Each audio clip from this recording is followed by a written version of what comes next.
Bonjour et bienvenue dans cette vidéo sur l'utilisation des expressions régulières, qu'on appelle aussi les regex. On va voir dans cette vidéo ce que c'est qu'une expression régulière, une regex, et comment les utiliser. Donc déjà, qu'est-ce que c'est qu'une expression régulière? Eh bien, une expression régulière, c'est un motif. C'est ce qui permet de reconnaître un motif en fait dans une chaîne de caractères. Euh, Par exemple, on va pouvoir utiliser des regex pour reconnaître une adresse email dans un document, un numéro de téléphone, ou tout un tas d'autres choses. Et donc on va voir comment construire maintenant les regex. Pour les exemples, je vais utiliser un fichier que j'ai ici, dico.txt, qui en gros est le dictionnaire de langue française. Ce qui va permettre donc de faire quelques exemples.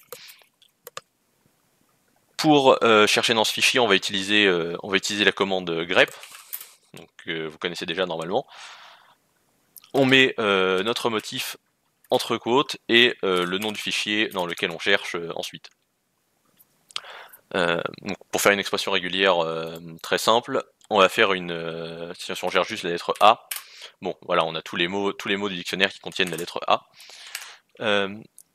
Une petite chose à noter, c'est de toujours utiliser des simples quotes voilà, autour de l'expression régulière, et non pas des doubles quotes par exemple, parce que tout simplement les doubles quotes vont être interprétés comme une commande et non pas comme une chaîne de caractères, donc ça peut causer des problèmes. Ça peut marcher avec certaines regex, et avec d'autres, vous aurez une erreur.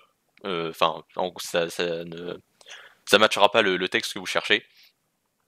Donc toujours utiliser les simples quotes pour éviter les problèmes.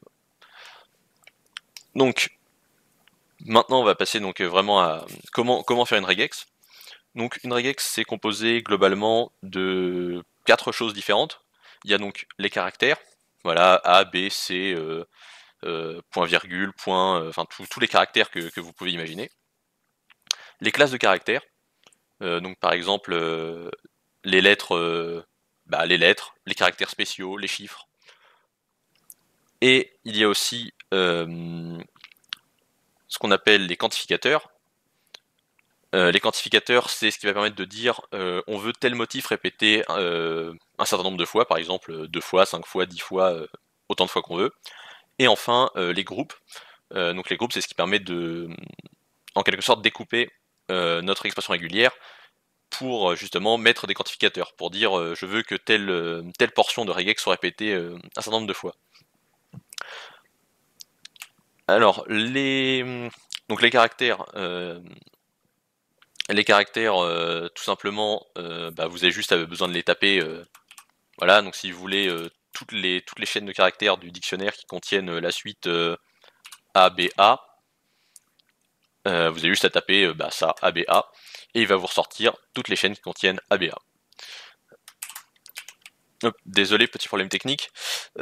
Donc les caractères, alors il faut faire très attention, c'est aux caractères spéciaux. Par exemple, si vous voulez reconnaître le caractère point, et bien, si vous tapez ça, vous allez voir qu'il me ressort tout le dictionnaire. Parce qu'en fait, le caractère point, c'est ce qu'on appelle une wildcard, c'est-à-dire, en gros, c'est un joker, c'est pour dire ce caractère remplace n'importe quel autre caractère. Donc si vous voulez reconnaître un caractère spécial qui a déjà une signification dans le langage des regex, il va falloir mettre un anti-slash devant, donc comme ceci. Donc là, il va reconnaître vraiment le caractère point. Donc là, on voit qu'il y a juste le mot USA dans le dictionnaire qui est reconnu. Donc voilà, donc faut faire attention à ça. Il y a un certain nombre de caractères qui ont des significations particulières. On peut penser donc au caractère dollar, à l'accent circonflexe. On va revenir sur leur utilisation. Voilà, ou les caractères de parenthèse. Donc, si vous voulez, par exemple, retrouver quelque chose qui contient une parenthèse qui ouvre et une parenthèse qui ferme, enfin, par exemple, vous voulez trouver le mot ABBA entouré d'une parenthèse, eh bien, il faut bien penser, voilà, à mettre les deux anti-slash avant les caractères. Donc ça, c'était pour les caractères, donc basiquement. Ensuite, on va avoir ce qu'on appelle les classes de caractères. Alors les classes de caractères, ça se note toujours entre crochets. Ça permet donc de reconnaître et bien de dire par exemple qu'un caractère se trouve dans une certaine liste de caractères. Donc on va par exemple repartir on va prendre un mot qui contient la lettre A, suivi de, et là par exemple on peut lui dire que on veut un mot qui contienne une lettre comprise entre la lettre A et la lettre Z, suivi d'un A. Bon, donc là il devrait nous trouver n'importe quel mot qui contient, voilà, un A, une autre lettre de l'alphabet, puis un autre A. Donc voilà quelques exemples.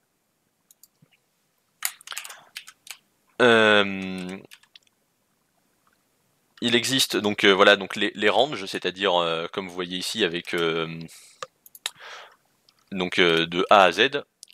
De A à Z, vous pouvez l'avoir en majuscule aussi. Donc tout ce que vous mettez ici, en fait, c'est dans les crochets, hein, c'est vraiment une liste de choix. C'est comme si s'il y avait des ou en fait entre ces différentes options. Vous avez aussi les ranges de chiffres, donc de 0 à 9. Évidemment, donc tous les ranges, vous pouvez les faire vous pouvez chercher tous les chiffres de 0 à 6, de 2 à 6, enfin voilà, ça dépend vraiment de ce que vous cherchez. Vous pouvez mettre aussi, voilà, vous voulez quelque chose qui contienne une virgule, un point d'interrogation, un point, voilà, sans oublier l'anti-slash évidemment. Donc ça c'est ce qu'on appelle une classe de caractère. Parce que évidemment, tout ce bloc ici, ça reste un seul caractère parmi l'ensemble des caractères qui est listé à l'intérieur. L'élément suivant qu'on va voir, ce sont les quantificateurs. Les quantificateurs, c'est ce qui permet donc de quantifier, c'est-à-dire de préciser le nombre de fois qu'on souhaite avoir un certain caractère. Hop, second problème technique. Je disais donc, les quantificateurs, c'est ce qui permet de trouver, de donner le nombre de fois qu'on veut retrouver un certain caractère, ou un certain groupe de caractères. Pour le trouver, alors, dans les quantificateurs, il y a tout d'abord le caractère point d'interrogation, qui signifie qu'on veut trouver le caractère qui se trouve juste avant, donc ici le A, 0 ou une fois. Donc, si je cherche... Ah oui, pardon, hop. Voilà, alors, ce que je viens de faire, c'est utiliser donc, ce qu'on appelle les expressions régulières Perl, enfin PCRE, donc Perl Regular Compatible Expressions. C'est un type d'expression régulière qui est un petit peu plus complet que les expressions régulières par défaut de grep, qui sont des dont je ne me rappelle plus exactement le nom. Je vais mettre à l'écran. Donc les PCRE du coup, ce sont les expressions régulières qu'on va retrouver dans le plus de langages. Voilà. Donc le point d'interrogation, c'est ce qui permet de retrouver, comme je disais, entre 0 et une fois le caractère. Donc là, on peut voir que justement, il m'a pris des mots qui commencent pas forcément par A. Et si on me retourne avant, je suppose vers le début de l'alphabet, c'est un peu long en fait. Toujours pas. Hop. Bon, j'ai pas accès. J'ai pas accès au de l'alphabet, c'est pas grave. Mais donc voilà, le point d'interrogation, c'est pour 0 une fois. Vous avez ensuite le plus, donc pour une fois et plus. Et l'étoile pour 0 ou 0 et plus. Évidemment, ça marche aussi pour les classes de caractères. Donc là, on peut voir qu'il me trouve des groupes de lettres en gros compris entre 2A.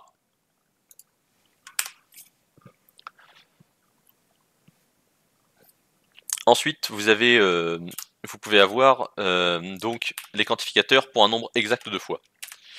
Donc ces quantificateurs-là s'écrivent entre crochets, entre accolades, pardon.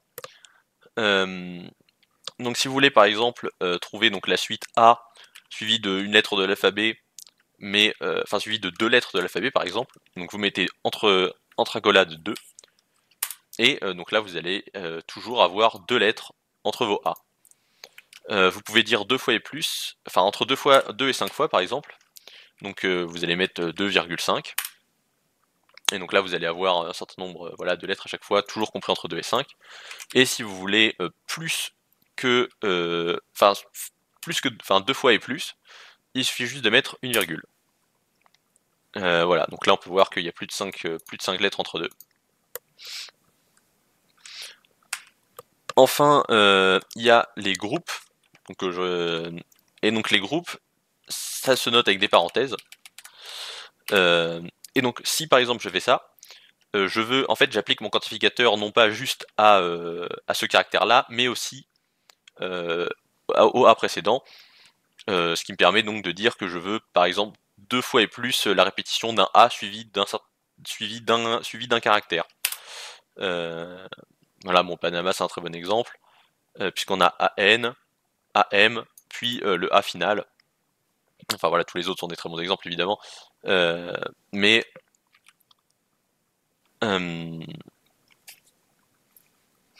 les groupes permettent aussi de faire d'autres choses. Alors là, non, je pense que je vais pas trouver de mots, mais si par exemple, imaginons que j'ai envie ensuite de retrouver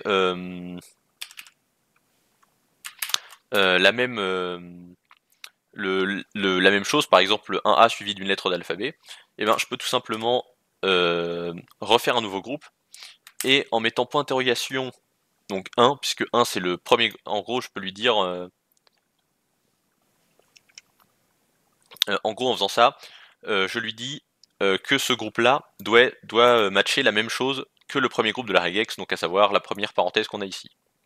Donc là normalement il va essayer de me trouver tous les mots qui contiennent donc un A puis une lettre de l'alphabet, et ce 2 fois d'affilée, puis un A, puis un A, puis une lettre de l'alphabet, puisque du coup on demande la même chose que le premier groupe. Et on voit eh bien qu'il n'y a rien du tout, mais c'est normal puisque bah, il serait normalement inclus dans cette liste-là. Donc voilà très rapidement pour les éléments basiques. J'ai juste oublié 2-3 petites choses qui sont, si vous voulez par exemple les mots qui commencent par A, eh ben, il va falloir mettre l'accent circonflexe. L'accent circonflexe, c'est le caractère qui match le début d'une phrase. Donc là, par exemple, je vais avoir tous les mots qui commencent par A. Et non pas tous les mots qui contiennent juste un A. Si vous voulez les mots qui finissent par A, eh bien, il faut mettre le dollar après le A. Ça, c'est le caractère qui reconnaît donc une fin de ligne. Alors là, en l'occurrence, mes mots sont séparés par des sauts de ligne.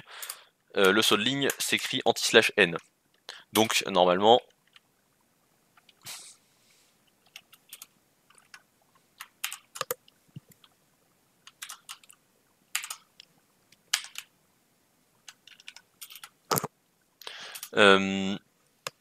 ensuite on va avoir la dernière chose donc, que je n'ai pas présenté, c'est le OU, donc qui s'écrit avec la barre verticale. Si par exemple je veux tous les mots qui contiennent la suite AA ou BB, je vais l'écrire comme ceci. Alors je vais mettre des parenthèses pour être sûr. Donc ça normalement ça me retourne toutes les chaînes qui contiennent AA ou BB. Voilà. Bon, il n'y en a qu'une qui contient AA. Et voilà. Donc maintenant je vais vous présenter un petit outil si vous voulez vous entraîner, qui s'appelle Regex 101. Donc vous allez sur regex101.com et ça va être un petit outil qui va vous permettre de tester vos expressions régulières. Donc il faut les mettre en PCRE du coup. C'est le plus proche que vous, enfin c'est celles qui seront reconnues par grep. Et donc vous pouvez vous amuser à taper vos expressions régulières et à tester du texte ici pour voir si votre expression régulière fonctionne. Donc là, je vais faire juste 2 petits exemples rapidement pour vous montrer comment ça marche. On va dire par exemple qu'on veut reconnaître une email du type prénom.nom arrobase enfin une email en fait, voilà, peu importe. Donc par exemple on va avoir prénom.nom@gmail.com. Et donc on va s'amuser à écrire juste comme exemple l'expression régulière qui reconnaît ça. Tout simplement, de quoi c'est composé une expression régulière d'une adresse email? Bon, on va avoir un arrobase avec un certain nombre de caractères devant qui appartiennent à l'alphabet, aux chiffres, enfin il y a un certain nombre de caractères spéciaux, puis un domaine avec donc un suffixe. Et séparé par un point évidemment. Donc pour écrire ça, on va commencer par reconnaître donc le début de la chaîne. Donc ça peut être des caractères minuscules, des chiffres, des tirets bas ou un point. Donc là évidemment on voit qu'il reconnaît donc deux groupes qui correspondent à ça. Le premier groupe, pardon, hop, là voilà, il reconnaît deux groupes, parce que là du coup je lui ai précisé qu'il fallait un certain nombre de caractères, donc il reconnaît le début de la chaîne. Vous pouvez voir aussi les descriptifs évidemment de ce que match de votre regex en fait, c'est vraiment tout expliqué, alors c'est en anglais, mais il vous explique vraiment ce que vous reconnaissez. Ensuite je vais reconnaître le caractère arrobase. Là j'ai un domaine,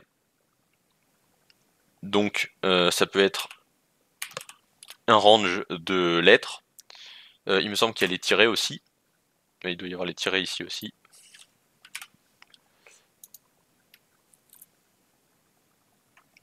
Et je vais mettre un point, donc un certain nombre de fois. Mais cette expression régulière n'est pas tout à fait bonne parce que par exemple si j'écris juste Gmail, vous voyez que ça reconnaît toujours et ça c'est pas une adresse email valide. Donc on va s'assurer qu'on ait bien un point, pardon, le caractère point, littéralement, et des lettres de l'alphabet. Voilà, un certain nombre de fois. Et là on a quelque chose qui reconnaît n'importe quel email, donc si par exemple je prends une autre, genre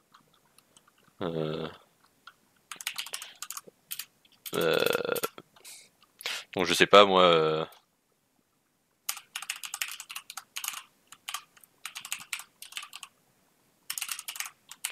voilà, on voit que ça reconnaît donc n'importe quelle adresse email qu'on mettrait. Un autre exemple qu'on pourrait faire, c'est reconnaître un numéro de téléphone portable. Donc, c'est rien, hop. Oups, je suis pas en train d'écrire.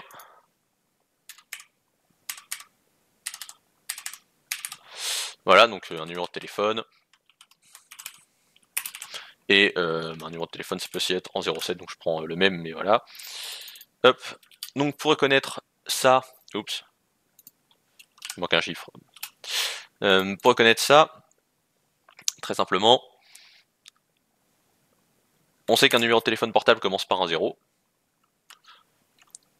puis un 6 ou un 7, et ensuite il y a tout simplement 8 chiffres qui appartiennent à 0,9. Et voilà. Donc là vous avez un numéro de téléphone de reconnu avec une regex. Donc voilà, c'était juste deux petits exemples pour montrer un petit peu le genre de choses qu'on peut faire et donc pour présenter aussi l'outil Regex 101, voilà, que je vous invite à utiliser si vous voulez vous entraîner parce que ça permet vraiment de comprendre comment le système fonctionne. Vous avez même un mode pas à pas, il me semble, alors je sais plus où il est. Je sais plus où il est. Il faut que je le retrouve.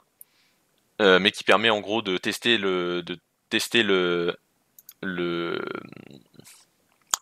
votre regex au fur et à mesure. Je sais plus où il est. Voilà.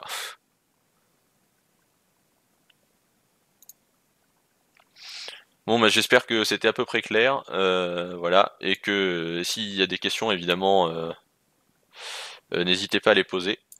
Je mets dans les commentaires un petit lien avec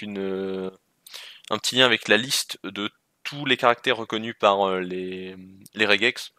En gros, un petit rappel très rapide que vous pouvez regarder si vous voulez faire vos regex.